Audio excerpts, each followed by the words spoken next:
안녕하세요. 3학년 정치화법 39번째 디딤 영상 시간입니다. 자, 이번 시간에는 형법의 이해라는 단원을 공부하도록 하겠습니다. 형법에 대해서 공법 중에서 가장 중요한 법은 헌법이라고 얘기할 수 있겠죠. 그 다음에 범죄와 그 다음에 그에 따른 형벌을 규정하고 있는 이 형법, 굉장히 중요한 법이죠. 이 법에 대해서 함께 공부하도록 하겠습니다. 교과서 136쪽, 그 다음에 학습지 115쪽부터의 내용이 되겠습니다. 자, 이 단원에서는 형법의 의미와 기능에 대해서 함께 살펴보고 죄형 법정주의 5가지 원칙을 이해해야 되겠습니다. 자, 굉장히 중요하죠? 죄형 법정주의에 대해서 잘 정리해 주시기 바랍니다. 그 다음에 범죄의 의미와 성립 요건. 자, 요것도 3가지 성립 요건 요걸 잘 정리해 주시고 그 다음에 위법성 조각사유, 책임성 조각사유. 자, 이 의미가 무엇인지 또 어떤 종류가 있는지 잘 정리해 주시기 바랍니다. 여기서 조각이란 말은 없어진다는 얘기죠. 그래서 위법성이 없어지는 사유, 책임성이 없어지는 사유. 자, 이 내용에 대해서 잘 공부해 주시고 그 다음에 형벌과 보완 처분이라는 개념이 있습니다. 형사 제재 수단으로서 형벌과 보완 처분 그 종류를 잘 정리해 주시면 되겠습니다. 자, 그럼 먼저 형법과 죄형 법정주의에 대해서 함께 공부하도록 할게요. 자, 먼저 형법은 어떤 의미를 갖고 있을까요? 형법이란 무엇을 규정하고 있을까요? 그렇죠. 바로 범죄와 형벌의 관계를 규정한 법률이 바로 형법의 의미가 되겠습니다. 자, 둘로 나눌 수 있죠. 형식적 의미와 실질적 의미가 있는데 형식적 의미로는 형법이라는 명칭이 붙은 법률, 우리가 흔히 형법전이라고 하는 그게 바로 형법의 형식적 의미가 되겠고 그 다음에 실질적 의미라는 말은 뭐냐면은 바로 범죄와 형벌을 규정하고 있으면은 꼭 형법이라는 이름이 붙지 않더라도 우리가 형법의 범주 안에 실질적 의미로서 다 포함한다라는 얘기가 되겠습니다. 그래서 법의 명칭과 형식을 불문하고 범죄와 그에 따른 형벌 또는 보완 처분을 규율하고 있으면은 그것이 다 형법의 어떤 실질적 의미야라는 게 바로 요 의미가 되겠고 예를 들어서 군형법 이 군형법에도 범죄와 형벌이 규정되어 있죠. 도로교통법도 마찬가지고 운전이라는 그런 범죄를 저지르면은 어떤 처벌을 받을 거야라는 내용이 돼 있죠. 자, 그러면 실질적 의미의 형법이 된다는 얘기죠. 폭력 행위 등 처벌에 관한 법률. 자, 이것도 실질적 의미의 형법의 범주 안에 속한다. 왜? 범죄와 형벌로 규정되어 있기 때문에 이렇게 얘기할 수 있습니다. 자, 그래서 형식적 의미의 형법은 형법전을 의미하고 실질적 의미의 형법은 형법전이 아니더라도 범죄와 형벌을 정하고 있는 모든 법규를 얘기한다는 거. 실질적 의미의 형법의 예로는 도로교통법, 폭력행위 등 처벌에 관한 법률. 자, 이런 것들이 포함된다. 자, 얘기했던 거고요. 그 다음에 형법의 의미를 보면 개인의 자의적 보복이나 응징을 금지하고 국가 권력에 의한 처벌만 가능하다. 이런 의미가 있겠죠. 이런 중요성이 있고 타인에 의한 인권 침해를 방지하고 사회 구성원 간에 발생할 수 있는 혼란을 방지하여 안정적으로 법적 생활을 할 수 있도록 하는 것. 이게 바로 형법이 갖는 중요성이라고 얘기할 수 있겠습니다. 자, 그러면은 형법이 갖고 있는 기능은 어떤 게 있을까요? 자, 이렇게 크게 2가지로 나눌 수 있겠죠?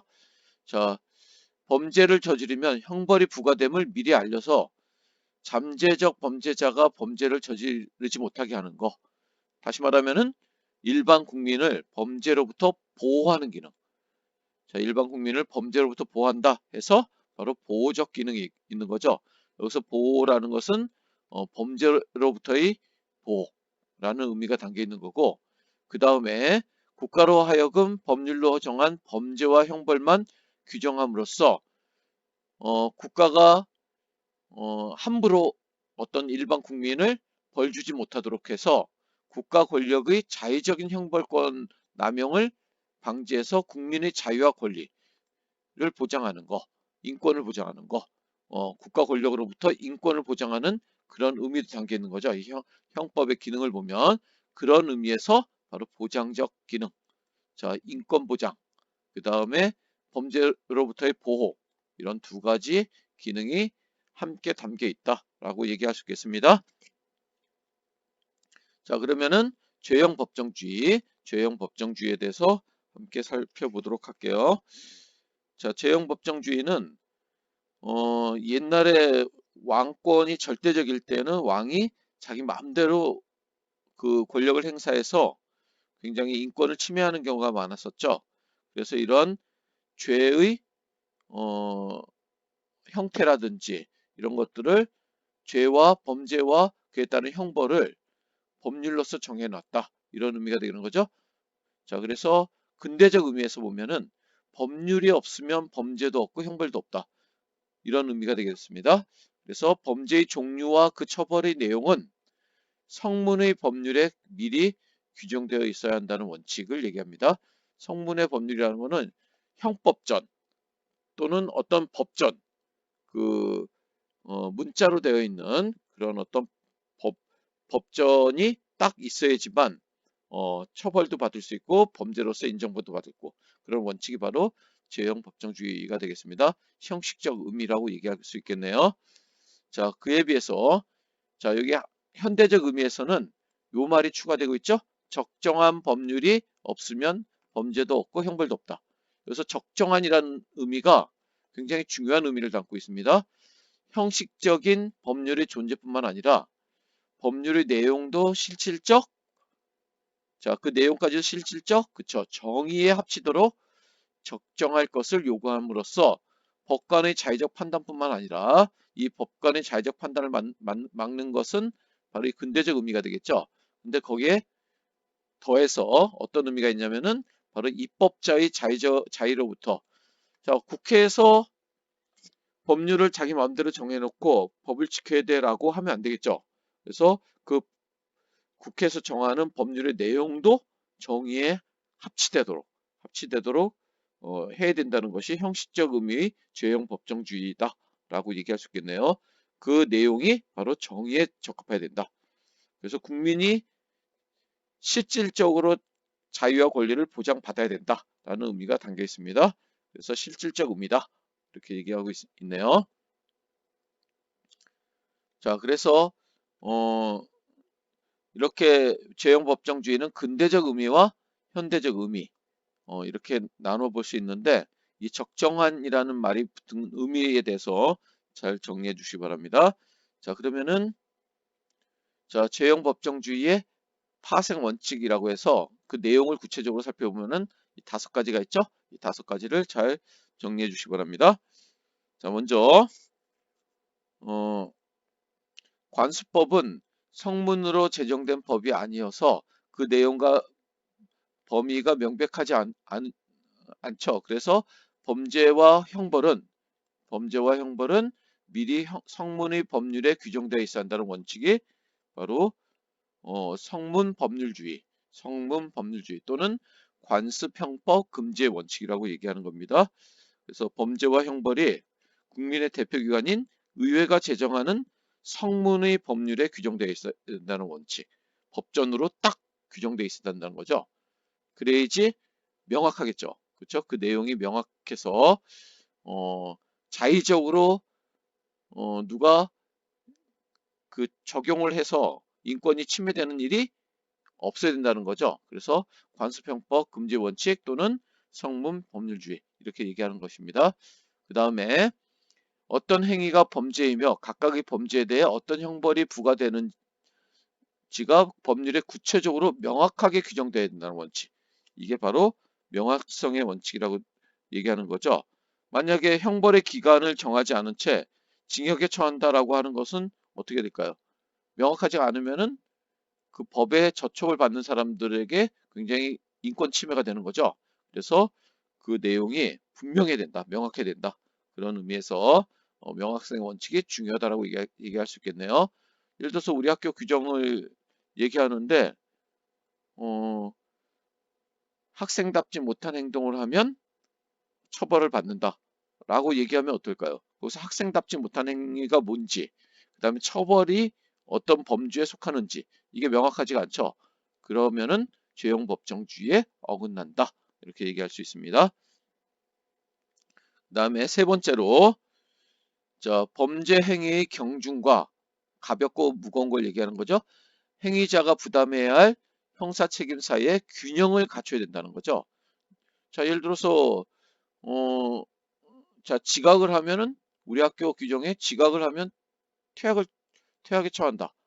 그거 하면 어떨까요? 그 저지른 행위에 대해서 너무 무거운 처벌을 받는 거죠.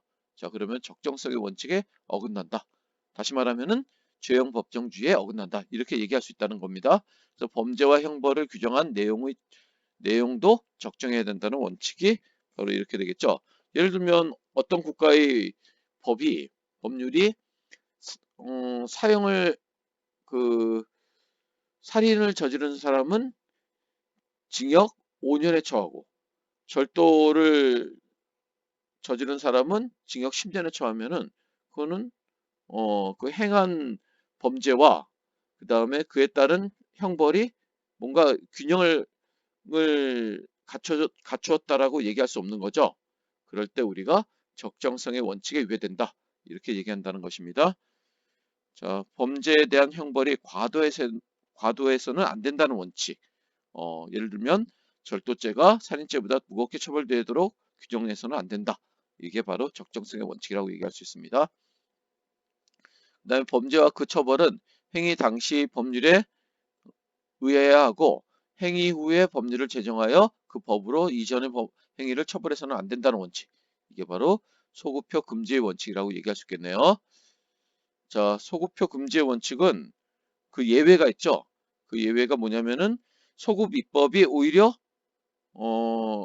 그 해당되는 사람에게 유리한 경우에는 소급할 수 있다라는 거, 그거를 알아두시면 되겠고, 그 다음에 유추해서 금지의 원칙은 어떤 사항에 대하여 직접 규정한 법규가 없을 때 그와 비슷한 행위의 사항에 대하여 규정한 법률을 적용함으로써 피고인에게 불리하게 형벌을 부과하거나 가중하지 못한다는 원칙이 바로 유추해서 금지의 원칙이 되겠습니다.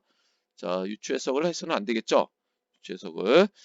자, 여기서 어, 모든 국민은 여기 보면은 어, 누구든지 법률에 의하지 아니하고서는 체포 구속 압수수색 또는 신문을 받지 아니한다 이렇게 돼 있죠.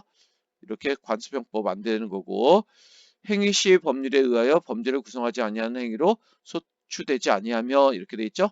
자, 이 말이 바로 뭘까요? 소급표 금지의 원칙이 되는 거죠. 그 예외가 뭐라고 했습니까? 유리한 경우에는 과거로 돌아갈 수 있다는 얘기했습니다. 자,